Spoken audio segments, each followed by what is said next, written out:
आयुष्यभर बाबांची सावली बनून राहिलेले नितीन पवारजी आपल्यासोबत असतात. काय सांगाल? खरं तर मी तुम्ही आणि बाबा आम्ही नेहमी पाहिलेले आहेत चळवळीत बाबांचे अनुयायी, सच्चे अनुयायी म्हणतात. आज बाबा आपल्यात नाही आहेत. आयुष्यभर त्यांनी कष्टकऱ्यांसाठी आपलं आयुष्य वेचलं. म्हणजे साधेपणाने राहणं असेल, आंदोलन असेल, अगदी ह्या वयातली आंदोलनं आम्ही बघितलेली, तुम्ही बघितलेली. काय सांगाल? शब्द मुखे होतात तसं अनुभव आमच्या सगळ्यांचाच आहे. आमचे सगळे त्यांचे सहकारी इथं बरोबर आहेत.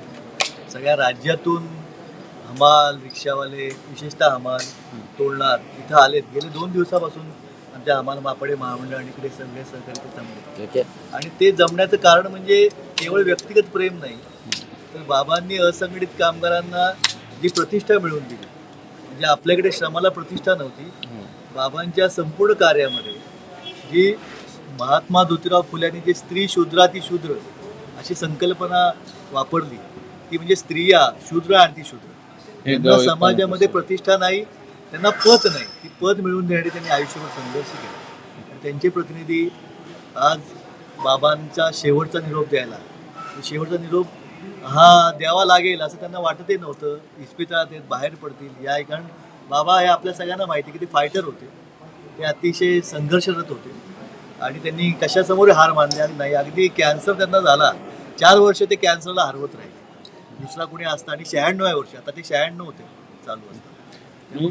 बाबांची आठवण म्हणजे नेहमी आपण सगळे भेटायला गेलो एक चाफ्याचं फूल, म्हणजे हे आजही मी कल्पनाही करू शकत नाही. बाबा आपल्यात नाही, हे विश्वासच बसत नाही. आपल्या इकडे परंपरेमध्ये पूर्वी पान सुपारी वगैरे द्यायची, पण महात्मा ज्योतिराव फुल्यांनी असं सुरू केलं की त्यांना जे भेटतील तेव्हा फुले हे फुलं द्यायची, आणि तीच परंपरा बाबांनी पुढे सुरू ठेवली. त्यांच्या घरात, त्यांचं जे घर आहे अंबर नाव, या त्यांच्या घराचं नाव आहे बिबीवाडी, तिथे चाफ्याचं झाड आहे. आणि मला तुम्हाला सांगायला लागेल किंवा सांगायला मी तुम्हाला हे सांगतो की स्वतः बाबा अगदी अलीकडची 2-4 वर्ष जर सोडली, स्वतः वेचायचं, ते स्वतः वेचायला जायचे वरच्या मजल्यावर. आणि आपल्या कल्पना आहे की ते खूप अतिशय ठिसूळ असतं चाफ्याचं, तरी ते गोळा करायची चाफा आणि जे येईल त्याला, म्हणजे आणि त्याच्यामध्ये भेदभाव नाही. म्हणजे ते ज्येष्ठ कुणी आलं, मंत्री आला तरी त्याला चाफ्याचं फूल, आणि भेटायला रिक्षावाला आला, हमाल आला तरी त्याला चाफ्याचं फूल, असं समतेचं सुवास देणारं फूल ते देत राहायचे. आता त्यांचा हा लढा निश्चित आपण सगळी मंडळी निश्चित त्याची पोकळी कोणीच भरून करू शकत नाही. कल्पनाही करवत नाही त्या सगळ्या गोष्टी. पण आज बाबांचा जो संदेश येतो, आपण काय शेवटच्या काळात तुम्ही सोबत होते, शेवटच्या काळात तुम्ही साक्षीदार आहात की बरोबर वर्षापूर्वी 28 नोव्हेंबरला या देशातल्या लोकशाही वाचवण्यासाठी त्यांनी उपोषण केलं. मी पण त्यांच्यावर उपोषण केलं. आमच्या इथं गोरख मेंगडे आहेत, तेही उपोषणाला, आम्ही तिघांनी उपोषण केलेलं होतं. आणि 3 दिवस त्यांनी उपोषण जाहीर केलं. आणि याही वर्षी, मागच्या वर्षी ते 95 होते, 95 वर्षी या देशातील लोकशाही वाचावी म्हणून उपोषण केलं. याचं कारण असं की या देशामधल्या लोकांच्या मूलभूत प्रश्नांना कुठं जागा मिळत नाही आहे.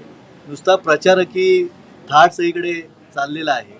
आणि आत्ता आपण पाहिलं की रुपया केवढा घसरला आहे, त्यांना त्याची चिंता वाटली असते ते जर आत्ता हयात असते. आणि तर आत्ता तरुणांच्या बेकारीविषयी त्यांना प्रचंड चिंता होती. इथं हाताला काम मिळत नाही आणि रिकामं डोकं सैतानाचं घर, त्यामुळे अराजक माजू शकते या जगामध्ये. तर या सगळ्या याच्यामध्ये बेकारीच्या संदर्भात त्यांनी निश्चित काहीतरी काम उभं केलं असतं. तर शेवटपर्यंत लोकांच्या प्रश्नाच्या काय पुढे होणार, आता जी परिस्थिती आहे आपल्या देशातली, त्याच्याविषयी त्यांना ते अतिशय चिंतित होते. आम्ही असं मानतो की आमच्या सगळ्यांवरच एक सामूहिक जबाबदारी पडलेली आहे, आणि ते आम्ही निश्चितपणे त्यांनी दिलेल्या विचारांच्या आधाराने पाहतो. नितीन पवारजी हे म्हणजे बाबांची सावलीच होती एका अर्थाने. आज ते म्हणजे बाबा हयात नाहीत यावर अजूनही विश्वास बसत नाही कुणाचा, पण हे वास्तव आता स्वीकारावं लागणार आहे सगळ्या बाबांच्या अनुयायांना. म्हणूनच त्यांचा जो विचारांचा वारसा आहे तोच ही सगळी मंडळी पुढे घेऊन जरी गेली तर खूप काही केलं बाबांसाठी असं. व्हिडिओ जर्नलिस्ट नितीन सांडभोर, सचिनांत, जी मीडिया, पुणे.